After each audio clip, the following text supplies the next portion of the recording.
मेरे प्यारे देशवासियों, नमस्कार। विश्व के सबसे बड़े और जीवंत लोकतंत्र के आप सभी नागरिकों को देश के 72वें गणतंत्र दिवस की पूर्व संध्या पर हार्दिक बधाई। विविधताओं से समृद्ध हमारे देश में अनेक त्यौहार मनाए जाते हैं, परंतु हमारे राष्ट्रीय त्योहारों को सभी देशवासी राष्ट्र प्रेम की भावना के साथ मनाते हैं। गणतंत्र दिवस का राष्ट्रीय पर्व भी हम पूरे उत्साह के साथ मनाते हुए अपने राष्ट्रीय ध्वज तथा संविधान के प्रति सम्मान व आस्था व्यक्त करते हैं। आज का दिन देश विदेश में रहने वाले सभी भारतीयों के लिए बहुत महत्वपूर्ण है। आज ही के दिन 71 वर्ष पहले हम भारत के लोगों ने अपने अद्वितीय संविधान को अंगीकृत, अधिनियमित और आत्मार्पित किया था। इसलिए आज हम सभी के लिए संविधान के आधारभूत जीवन मूल्यों पर गहराई से विचार करने का अवसर है। संविधान की उद्देशिका में रेखांकित न्याय, स्वतंत्रता, समता और बंधुता के जीवन मूल्य हम सबके लिए पुनीत आदर्श हैं।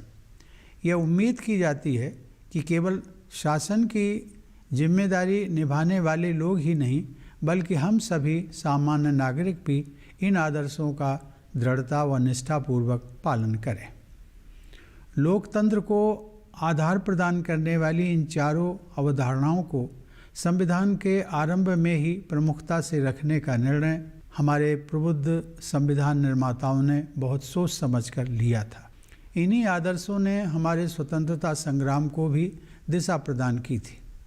बाल गंगाधर तिलक, लाला लाजपत राय, महात्मा गांधी और सुभाष चंद्र बोस जैसे अनेक महान जननायकों और विचारकों ने हमारे स्वतंत्रता संग्राम को प्रेरित किया था। मातृभूमि के स्वर्णिम भविष्य की उनकी परिकल्पनाएं अलग अलग थीं, परंतु न्याय, स्वतंत्रता, समता और बंधुता के मूल्यों ने उनके सपनों को एक सूत्र में पिरोने का काम किया। मैं सोचता हूँ कि हम सबको अतीत में और भी पीछे जाकर यह जानने का प्रयास करना चाहिए कि यही मूल्य हमारे राष्ट्र निर्माताओं के लिए आदर्श क्यों बने। इसका उत्तर स्पष्ट है कि अनादिकाल से यह धरती और यहाँ की सभ्यता इन जीवन मूल्यों को संजोती रही है। न्याय, स्वतंत्रता, समता और बंधुता हमारे जीवन दर्शन के शाश्वत सिद्धांत हैं। इनका अनवरत प्रवाह हमारी सभ्यता के आरंभ से ही हम सब के जीवन को समृद्ध करता रहा है। हर नई पीढ़ी का यह दायित्व है कि समय के अनुरूप इन मूल्यों की सार्थकता स्थापित करे। हमारे स्वतंत्रता सेनानियों ने यह दायित्व अपने समय में बखूबी निभाया था। उसी प्रकार आज के संदर्भ में हमें भी उन मूल्यों को सार्थक और उपयोगी बनाना है। इन्हीं सिद्धांतों से आलोकित पथ पर हमारी विकास यात्रा को निरंतर आगे बढ़ते रहना चाहिए। मेरे प्यारे देशवासियों, इतनी विशाल आबादी वाले हमारे देश को खाद्यान्न एवं डेयरी उत्पादों में आत्मनिर्भर बनाने वाले हमारे किसान भाई बहनों का सभी देशवासी हृदय से अभिनंदन करते हैं। विपरीत प्राकृतिक परिस्थितियों, अनेक चुनौतियों और कोविड की आपदा के बावजूद हमारे किसान भाई बहनों ने कृषि उत्पादन में कोई कमी नहीं आने दी। यह कृतज्ञ देश हमारे अन्नदाता किसानों के कल्याण के लिए पूर्णतया प्रतिबद्ध है। जिस प्रकार हमारे परिश्रमी किसान देश की खाद्य सुरक्षा को सुनिश्चित करने में सफल रहे हैं, उसी तरह हमारी सेनाओं के बहादुर जवान कठोरतम परिस्थितियों में देश की सीमाओं की सुरक्षा करते रहे हैं। लद्दाख में स्थित सियाचिन व गलवान घाटी में -50 से 60 डिग्री सेंटीग्रेड तापमान में सब कुछ जमा देने वाली सर्दी से लेकर जैसलमेर में 50 डिग्री सेंटीग्रेड से ऊपर के तापमान में झुलसा देने वाली गर्मी में धरती, आकाश और विशाल तटीय क्षेत्रों में हमारे सेनानी भारत की सुरक्षा का दायित्व हर पल निभाते हैं।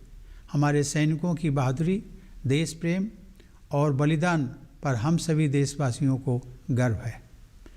खाद्य सुरक्षा, सैन्य सुरक्षा, आपदाओं तथा बीमारी से सुरक्षा एवं विकास के विभिन्न क्षेत्रों में हमारे वैज्ञानिकों ने अपने योगदान से राष्ट्रीय प्रयासों को शक्ति दी है।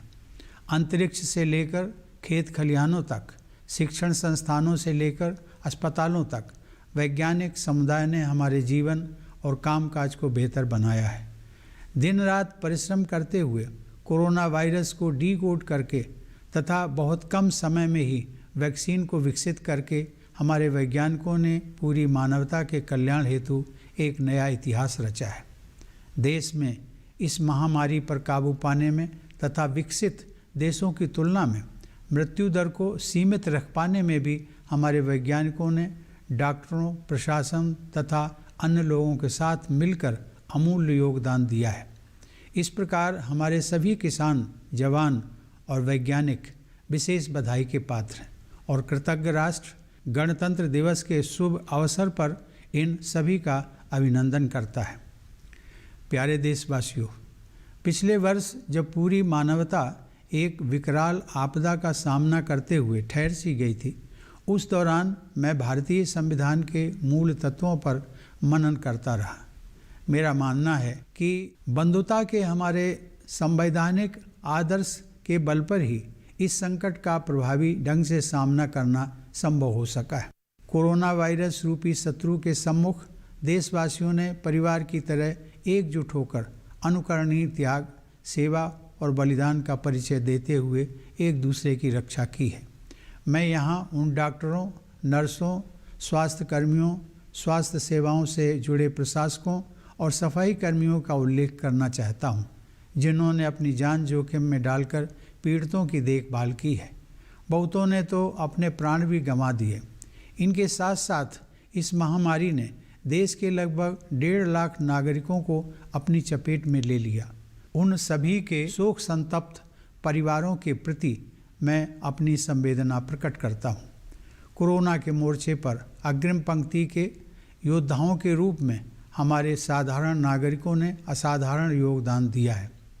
आने वाली पीढ़ियों के लोग जब इस दौर का इतिहास जानेंगे तो इस आकस्मिक संकट का जिस साहस के साथ आप सब ने सामना किया है, उसके प्रति वे श्रद्धा से नतमस्तक हो जाएंगे। भारत की घनी आबादी, सांस्कृतिक परंपराओं की विविधता तथा प्राकृतिक व भौगोलिक चुनौतियों के कारण कोविड से बचाव के उपाय करना हम सब के लिए कहीं अधिक चुनौती भरा काम था। चुनौतियों के बावजूद इस वायरस के प्रकोप पर काबू पाने में हम काफ़ी हद तक सफल रहे हैं। इस गंभीर आपदा के बावजूद हमने अनेक क्षेत्रों में अपनी गतिविधियों को सफलतापूर्वक आगे बढ़ाया है। इस महामारी के कारण हमारे बच्चों और युवा पीढ़ी की शिक्षा प्रक्रिया के बाधित होने का खतरा पैदा हो गया था, लेकिन हमारे संस्थानों और शिक्षकों ने नई टेक्नोलॉजी को शीघ्रता से अपनाकर यह सुनिश्चित किया कि विद्यार्थियों की शिक्षा निरंतर चलती रहे। बिहार जैसी घनी आबादी वाले राज्य तथा जम्मू कश्मीर व लद्दाख जैसे दुर्गम व चुनौती भरे क्षेत्रों में स्वतंत्र, निष्पक्ष और सुरक्षित चुनाव संपन्न कराना हमारे लोकतंत्र एवं चुनाव आयोग की सराहनीय उपलब्धि रही है। टेक्नोलॉजी की सहायता से न्यायपालिका ने न्याय उपलब्ध कराने की प्रक्रिया जारी रखी। ऐसी उपलब्धियों की सूची बहुत बड़ी है। आर्थिक गतिविधियों को शुरू करने के लिए अनलॉकिंग की प्रक्रिया को सावधानी के साथ चरणबद्ध तरीके से लागू किया गया। यह तरीका कारगर सिद्ध हुआ तथा अर्थव्यवस्था में फिर से मजबूती के संकेत दिखाई देने लगे। हाल ही में दर्ज की गई जीएसटी की रिकॉर्ड वृद्धि और विदेशी निवेश के लिए आकर्षक अर्थव्यवस्था के रूप में भारत का उभरना तेज़ी से हो रही हमारी इकोनॉमिक रिकवरी के सूचक हैं। सरकार ने मध्यम और लघु उद्योगों को प्रोत्साहित किया है, आसान ऋण प्रदान करके उद्यमशीलता को बढ़ावा दिया है और व्यापार में इनोवेशन को प्रेरित करने के लिए अनेक कदम उठाए हैं। मेरे प्यारे देशवासियों, विगत वर्ष की विपरीत परिस्थितियों ने हमारे उन संस्कारों को जगाया है जो हम लोगों के हृदय में सदा से विद्यमान रहे हैं। समय की मांग के अनुरूप हमारे देशवासियों ने हर क्षेत्र में अपनी क्षमताओं का प्रदर्शन किया और खुद से पहले दूसरों के हित को प्राथमिकता दी। समस्त मानवता के लिए सहानुभूति, सेवा और बंधुता की इन गहरी भावनाओं ने ही हजारों वर्षों से हमें एकजुट बनाए रखा है। हम भारतवासी मानवता के लिए जीते भी हैं और मरते भी हैं। इसी भारतीय आदर्श को महान कवि मैथिली शरण गुप्त ने इन शब्दों में व्यक्त किया है। उसी उदार की सदा सजीव कीर्ति कूजती, तथा उसी उदार को समस्त सृष्टि पूजती। अखंड आत्मभाव जो असीम विश्व में भरे, वही मनुष्य है कि जो मनुष्य के लिए मरे। मुझे विश्वास है कि मानव मात्र के लिए असीम प्रेम और बलिदान की यह भावना हमारे देश को उन्नति के शिखर तक ले जाएगी। मेरे विचार में सन 2020 को सीख देने वाला वर्ष मानना चाहिए। पिछले वर्ष के दौरान प्रकृति ने बहुत कम समय में ही अपना स्वच्छ और निर्मल स्वरूप फिर से प्राप्त कर लिया था। ऐसा साफ सुथरा प्राकृतिक सौंदर्य बहुत समय के बाद देखने को मिला। इस प्रकार प्रकृति ने यह स्पष्ट संदेश दिया कि छोटे छोटे प्रयास केवल मजबूरी नहीं बल्कि बड़े प्रयासों के पूरक होते हैं। मुझे विश्वास है कि भविष्य में इस तरह की महामारियों के खतरे को कम करने के उद्देश्य से जलवायु परिवर्तन के मुद्दे को विश्व स्तर पर प्राथमिकता दी जाएगी। मेरे प्यारे देशवासियों, आपदा को अवसर में बदलते हुए प्रधानमंत्री ने आत्मनिर्भर भारत अभियान का आह्वान किया। हमारा जीवंत लोकतंत्र, हमारे कर्मठ व प्रतिभावान देशवासी, विशेषकर हमारी युवा आबादी आत्मनिर्भर भारत के निर्माण के हमारे प्रयासों को ऊर्जा प्रदान कर रहे हैं। वस्तुओं और सेवाओं के लिए हमारे देशवासियों की मांग को पूरा करने के घरेलू प्रयासों द्वारा तथा इन प्रयासों में आधुनिक टेक्नोलॉजी के प्रयोग से भी इस अभियान को शक्ति मिल रही है। इस अभियान के तहत माइक्रो, स्मॉल और मीडियम एंटरप्राइजेस को बढ़ावा देकर तथा स्टार्टअप इकोसिस्टम को और अधिक मजबूत बनाकर आर्थिक विकास के साथ साथ रोजगार उत्पन्न करने के भी कदम उठाए गए हैं। आत्मनिर्भर भारत अभियान एक जन आंदोलन का रूप ले रहा है। यह अभियान हमारे उन राष्ट्रीय संकल्पों को पूरा करने में भी सहायक होगा जिन्हें हमने नए भारत की परिकल्पना के तहत देश की आज़ादी के 75वें वर्ष तक यानी सन 2022 तक हासिल करने का लक्ष्य रखा है। हर परिवार को बुनियादी सुविधाओं से युक्त पक्का मकान दिलाने से लेकर किसानों की आय को दोगुना करने तक ऐसे महत्वपूर्ण लक्ष्यों की तरफ बढ़ते हुए हम अपनी आज़ादी की 75वीं वर्षगांठ के ऐतिहासिक पड़ाव तक पहुँचेंगे। नए भारत के समावेशी समाज का निर्माण करने के लिए हम शिक्षा, स्वास्थ्य, पोषाहार, वंचित वर्गों के उत्थान और महिलाओं के कल्याण पर विशेष बल दे रहे हैं। हमारी यह मान्यता है कि विपरीत परिस्थितियों से कोई न कोई सीख मिलती है। उनका सामना करने से हमारी शक्ति व आत्मविश्वास में वृद्धि होती है। इस आत्मविश्वास के साथ भारत ने कई क्षेत्रों में बड़े कदम उठाए हैं। पूरी गति से आगे बढ़ रहे हमारे आर्थिक सुधारों के पूरक के रूप में नए कानून बनाकर कृषि और श्रम के क्षेत्रों में ऐसे सुधार किए गए हैं जो लंबे समय से अपेक्षित थे। आरंभ में इन सुधारों के विषय में आशंकाएं उत्पन्न हो सकती हैं, परंतु इसमें कोई संदेह नहीं है कि किसानों के हित के लिए सरकार पूरी तरह समर्पित है। सुधारों के संबंध में शिक्षा के क्षेत्र में किए गए व्यापक सुधार उल्लेखनीय है। ये सुधार भी लंबे समय से अपेक्षित थे। ये भी कृषि एवं श्रम सुधारों के समान ही महत्वपूर्ण हैं, लेकिन कहीं अधिक बड़ी संख्या में लोगों के जीवन को सीधे प्रभावित करने वाले हैं। 2020 में घोषित राष्ट्रीय शिक्षा नीति में प्रौद्योगिकी के साथ साथ परंपरा पर भी जोर दिया गया। इसके द्वारा एक ऐसे नए भारत की आधारशिला रखी गई है जो अंतर्राष्ट्रीय मंच पर ज्ञान केंद्र के रूप में उभरने की आकांक्षा रखता है। नई शिक्षा प्रणाली विद्यार्थियों की आंतरिक प्रतिभा को विकसित करेगी और उन्हें जीवन की चुनौतियों का सामना करने में सक्षम बनाएगी।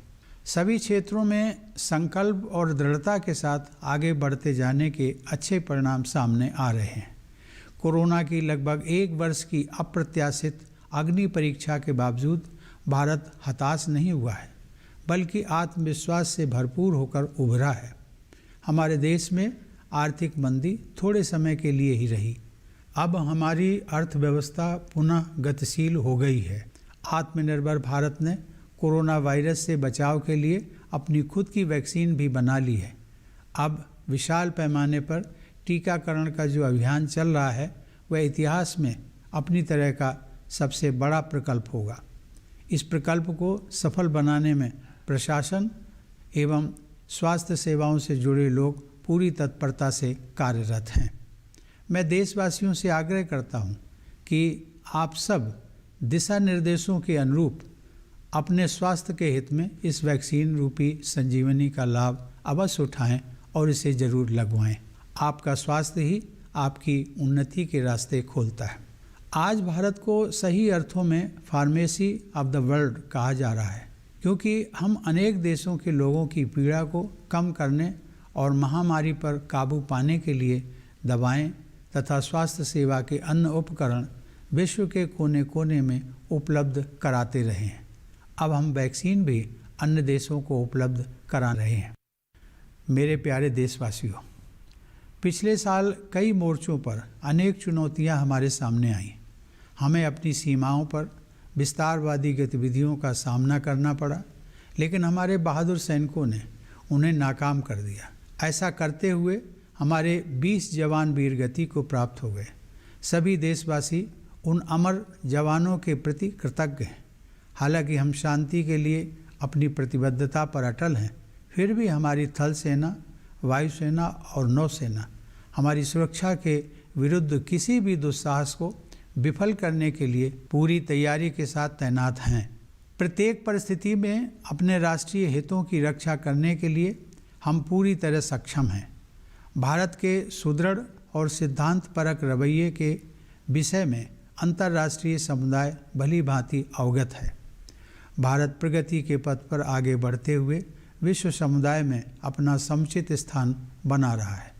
पिछले कुछ वर्षों में भारत का प्रभाव क्षेत्र और अधिक विस्तृत हुआ है तथा इसमें विश्व के व्यापक क्षेत्र शामिल हुए हैं। जिस असाधारण समर्थन के साथ इस वर्ष भारत ने अस्थायी सदस्य के रूप में सुरक्षा परिषद में प्रवेश किया है, वह इस बढ़ते प्रभाव का सूचक है। विश्व स्तर पर राजनेताओं के साथ हमारे संबंधों की गहराई कई गुना बढ़ी है। अपने जीवंत लोकतंत्र के बल पर भारत ने एक जिम्मेदार और विश्वसनीय राष्ट्र के रूप में अपनी साख बढ़ाई है। इस संदर्भ में यह हम सबके हित में है कि हम अपने संविधान में निहित आदर्शों को सूत्रवाक्य की तरह सदैव याद रखें। मैंने यह पहले भी कहा है और मैं आज पुनः इस बात को दोहराऊंगा कि राष्ट्रपिता महात्मा गांधी के जीवन और विचारों पर मनन करना हमारी दिनचर्या का हिस्सा होना चाहिए। हमें हर संभव प्रयास करना है कि समाज का एक भी सदस्य दुखी या अभावग्रस्त न रह जाए। समता हमारे गणतंत्र के महान यज्ञ का बीज मंत्र है। सामाजिक समता का आदर्श प्रत्येक व्यक्ति की गरिमा सुनिश्चित करता है, जिसमें हमारे ग्रामवासी, महिलाएं, अनुसूचित जाति व जनजाति सहित अपेक्षाकृत कमज़ोर वर्गों के लोग, दिव्यांगजन और वयोवृद्ध सभी शामिल हैं। आर्थिक समता का आदर्श सभी के लिए अवसर की समानता और पीछे रह गए लोगों की सहायता सुनिश्चित करने के हमारे संवैधानिक दायित्व को स्पष्ट करता है। सहानुभूति की भावना परोपकार के कार्यों से ही और अधिक मजबूत होती है। आपसी भाईचारे का नैतिक आदर्श ही हमारे पथ प्रदर्शक के रूप में हमारी भावी सामूहिक यात्रा का मार्ग प्रशस्त करेगा। हम सबको संवैधानिक नैतिकता के उस पथ पर निरंतर चलते रहना है जिसका उल्लेख बाबा साहब डॉक्टर भीमराव आम्बेडकर ने 4 नवंबर 1948 को संविधान के प्रारूप को प्रस्तुत करते समय संविधान सभा के अपने भाषण में किया था। उन्होंने स्पष्ट किया था कि संवैधानिक नैतिकता का अर्थ है संविधान में निहित मूल्यों को सर्वोपरि मानना। मेरे प्यारे देशवासियों, हमारे गणतंत्र की स्थापना का उत्सव मनाने के इस अवसर पर मेरा ध्यान विदेशों में बसे अपने भाई बहनों की तरफ भी जा रहा है। प्रवासी भारतीय हमारे देश का गौरव हैं। दूसरे देशों में बसे भारतीयों ने विभिन्न क्षेत्रों में कामयाबी हासिल की है। उनमें से कुछ लोग राजनैतिक नेतृत्व के उच्च स्तर तक पहुँचे हैं और अनेक लोग विज्ञान, कला, शिक्षा, समाज सेवा और व्यापार के क्षेत्रों में बहुमूल्य योगदान कर रहे हैं। आप सभी प्रवासी भारतीय अपनी वर्तमान कर्म भूमि का भी गौरव बढ़ा रहे हैं। आप सबके पूर्वजों की भूमि भारत से मैं आपको गणतंत्र दिवस की हार्दिक शुभकामनाएं देता हूं। हमारे सशस्त्र बलों, अर्धसैनिक बलों और पुलिस के जवान प्रायः अपने परिवारजन से दूर रहते हुए त्यौहार मनाते हैं। उन सभी जवानों को मैं विशेष बधाई देता हूं। मैं एक बार फिर आप सभी देशवासियों को गणतंत्र दिवस की शुभकामनाएं देता हूं। धन्यवाद। जय Hind.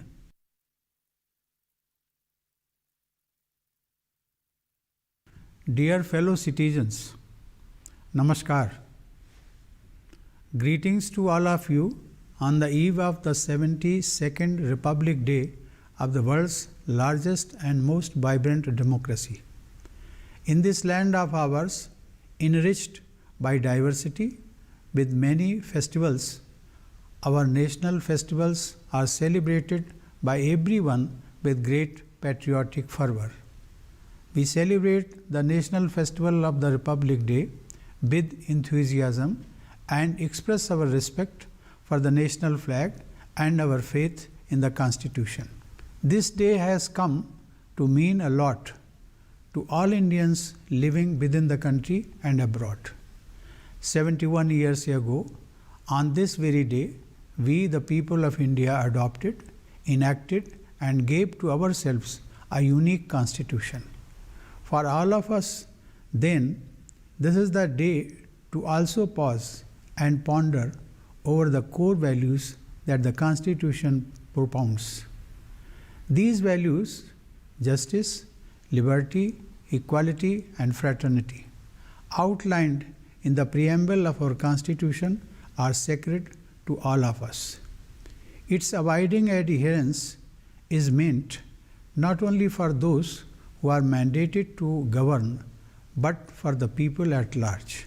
It is not without reason that the wise men and women who framed the Constitution chose to place these 4 terms at the very beginning of the Constitution to build the foundation on which the edifice of our democracy rests. In fact, these were the values that guided our freedom struggle. A galaxy of great leaders and thinkers like Bal Gangadhar Tilak, Lala Lajpat Rai, Mahatma Gandhi, and Subhash Chandra Bose inspired our freedom struggle. They had diverse dreams of a magnificent future of the motherland, but common to their aspirations were these values: justice, liberty, equality, and fraternity.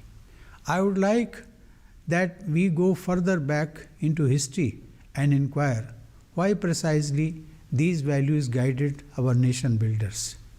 And the answer is obvious. This land and its inhabitants have cherished these ideals from the time immemorial.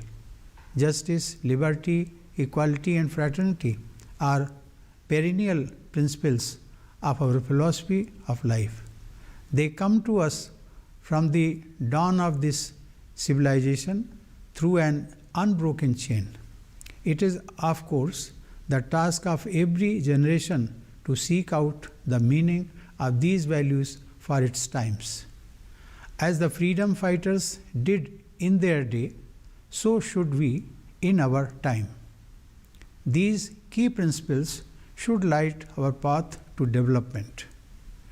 Dear fellow citizens, every Indian salutes our farmers who have made our vast and populous country self-reliant in food grains and dairy products. Despite adversities of nature, numerous other challenges, and the COVID-19 pandemic, our farmers sustained the agricultural production. A grateful nation is fully committed to the welfare of our farmers. Just as our hard-working farmers ensure food security for the country. The brave soldiers of the armed forces ensure security of our national boundaries amid severest conditions. From the freezing cold at Siachen and Galwan Valley in Ladakh, with temperatures as low as -50 to 60 degrees Celsius, to the scorching heat in Jaisalmer with temperatures as high as 50 degrees Celsius on land, in the skies, and at the vast coastal areas, our warriors are vigilant every moment. Every citizen feels proud about the bravery, patriotism, and the spirit of sacrifice among our soldiers. By their contribution to food security, national security, protection against disease and disasters, and to different areas of development, our scientists have strengthened our national endeavors. From space to the farms, from educational institutions to hospitals, the community of scientists has enriched our life and work. Our scientists have been working day and night for decoding the coronavirus, and they have succeeded in developing the vaccine in record time. With this accomplishment, our scientists have added a glorious chapter of contribution to the well-being of humanity. Our scientists, along with doctors, administrators, and people from other walks of life, have made major contribution in containing the virus and keeping the fatality rate lower in our country compared to that in developed countries. Thus, all our farmers, soldiers, and scientists deserve a special appreciation, and a grateful nation greets them on this auspicious occasion of the Republic Day.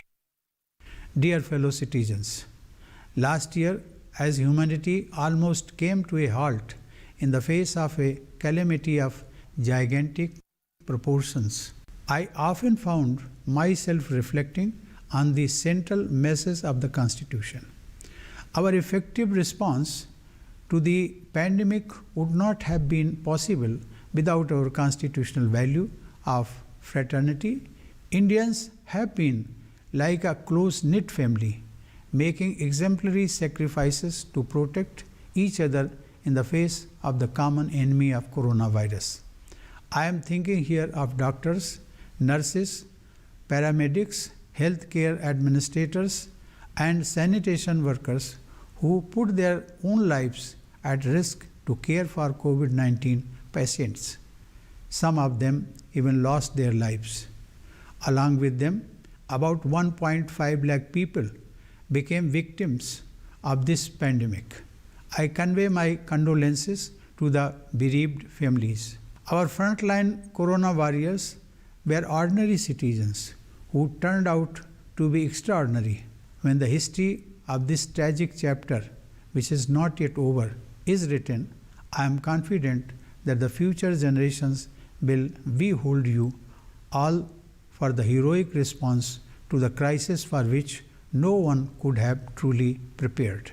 Given our country's population density, diversity of cultural traditions, natural and geographical challenges, taking precautionary measures against COVID-19 was far more difficult for us. Yet, we have managed to check the spread of the virus to a large extent. Despite the serious calamity, we have succeeded in taking forward our activities in many spheres. The pandemic threatened to derail the young generation's learning process, but institutions and teachers quickly adopted new technology and ensured that there was no break in education. By conducting not only free and fair but also safe elections in Bihar, which has high population density, and in Union territories of Jammu and Kashmir and Ladakh, with difficulties of access and other challenges, our democracy and the Election Commission have accomplished remarkable feats. The judiciary found help in technology and continued to function and dispense justice. The list is long. In order to open up the economy without risking the lives of the people, the process of unlocking was carefully calibrated. This has proved effective and the economy has started showing indications of recovery faster than anticipated. The latest unprecedented collection of GST and India's emergence as a most favored destination for the foreign investment are indicative of our faster economic recovery. The government has encouraged small and medium industries to unleash entrepreneurial spirit by providing easy loans to them and help them to come up with innovative business ideas. Dear fellow citizens, the adversities of the previous year have only reminded us of what we have always known deep in our hearts, that care and concern for humanity and the feeling of fraternity is what kept us together for millennia. In every sphere, Indians rose to the occasion and put others before themselves. We Indians live and die for humanity. This Indian ideal has been expressed by the great poet Maithili Sharan Gupta in these words: उसी उदार की सदा सजीव कीर्ति कूजती, तथा उसी उदार को समस्त सृष्टि पूजती, अखंड आत्मभाव जो असीम विश्व में भरे, वही मनुष्य है कि जो मनुष्य के लिए मरे. In English, these sentiments can be broadly conveyed in the following words. It is the benevolent whose glory lives on in songs eternal. It is the generous whom the world reveres forever, whose spirit of oneness fills the boundless universe. They truly are human who die for fellow beings. I am sure that this love for humanity and the spirit of sacrifice will take us to great heights. Let us look at 2020 as a year of learning. There were miracles of a revitalizing Mother Nature which taught humanity a hard lesson that the small is not expedient but complementary to the big. I am sure that with a view to reducing the risk of such pandemics, the issue of climate change will be accorded top priority at the global level. Dear fellow citizens, converting a crisis into an opportunity, the Prime Minister gave a call of Atmanirbhar Bharat Abhiyan, or Self-Reliant India Mission. Our vibrant democracy, our enterprising and talented fellow citizens, especially the youth, energize our efforts in shaping a self-reliant India. The demand for goods and services in the country, the domestic efforts to meet them, and the use of modern technology in such efforts are strengthening Atmanirbhar Bharat Abhiyan. Under this mission, steps have been taken for economic growth as well as employment generation by promoting micro, small and medium enterprises and making the startup ecosystem more robust. It has become a movement being taken forward by the people themselves. Atmanirbhar Bharat Abhiyan is in line with the aspiration to shape a new India by the year 2022, when our country turns 75.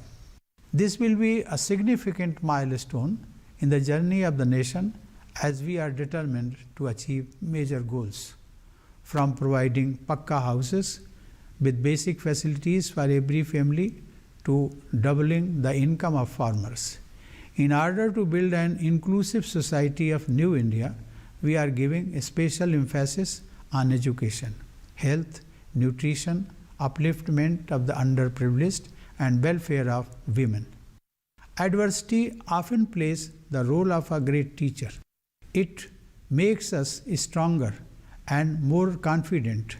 With that confidence, India has taken great strides in several sectors. Economic reforms have continued apace and have been supplemented by long pending reforms in the areas of labor and agriculture through legislation. The path to reform at the initial stages may cause misapprehensions. However, it is beyond doubt that the government remains singularly devoted to farmers' welfare.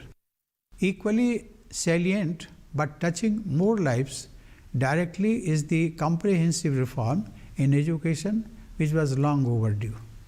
The National Education Policy 2020, with its stress on tradition as well as technology, will lay the foundation of a new India which aspires to emerge as a knowledge hub on the international stage. This reform promises to incubate innate talent of students and ignite their minds to take up the challenges of life. The net outcome of all these efforts is before us. After about a year of this unforeseen ordeal, India today stands not despondent but confident. The slowdown has turned out to be transitory as the economy has regained its dynamism. A self-reliant India has manufactured its own vaccine for COVID-19 and is now undertaking a mass vaccination drive, which will be the largest exercise of its kind in history. The administration and health services are working with full readiness to make this exercise a success. I urge upon the countrymen to utilize this lifeline and get vaccinated as per guidelines. Your health opens the way for your advancement. Today, India is being rightly called pharmacy of the world, as we are supplying medicines and other healthcare items to several countries to alleviate people's suffering and contain the pandemic across the globe. Now we also provide vaccines to other countries. Dear fellow citizens, the past year was a time of adversity, and it came from many fronts. We faced an expansionist move on our borders, but our valiant soldiers foiled it. To achieve this objective, 20 of them had to lay down their lives. The nation shall remain grateful to those brave soldiers. Though we reiterate our commitment to peace, our defense forces, Army, Air Force and Navy are adequately mobilized in a well-coordinated move to thwart any attempt to undermine our security. Our national interest will be protected at all costs. We have also ensured a widespread understanding in the international community of India's firm and principled stand. India is moving forward and taking its rightful place in the world. During the recent years, its arc of influence has been expanding and encompassing the larger part of the world. The manner in which India got overwhelming support of the international community for its entry as non-permanent member of the Security Council this year is indicative of that influence. The quality of our engagement with leaders across the world has enhanced manifold. India, with its vibrant democracy, has rightfully earned its respect as a responsible and trustworthy nation. We would do well to keep reminding ourselves of our constitutional mantras. I have said this before, but I will repeat that we should make it a part of our daily routine to meditate upon the life and thought of our Father of the nation. We must make all efforts to wipe tears from every eye. Equality is the watchword for the great project of our republic. Social equality warrants dignity for each one of us, villagers, women, weaker sections of our society, namely scheduled castes and scheduled tribes, Divyangjan and the elderly people. Economic equality entails equal opportunity for all and hand-holding for the downtrodden. Acts of helping fellow human beings expand our capacity for empathy. In our collective path ahead, fraternity is our moral compass. Let us all continue on the path of constitutional morality, which Baba Sahib Dr. Bhimrao Ambedkar mentioned in his speech to the Constituent Assembly on November 4, 1948, while presenting the draft of the Constitution. He clarified that constitutional morality means supremacy of the values enshrined in the Constitution. Dear fellow citizens, as we are set to celebrate the anniversary of our Republic, I am thinking of our brothers and sisters abroad. Our diaspora is our pride. Indians abroad have succeeded in different walks of life, some rising to high levels of political leadership, some contributing to science, arts, academics, civil society, and business, each bringing laurels to their new homelands and also to India. Republic Day greetings to you from the land of your ancestors. My greetings to the members of the armed forces, paramilitary forces, and the police who usually celebrate festivals staying away from their families. My special greetings to all those Jawans. I once again congratulate you all for the Republic Day. Thank you.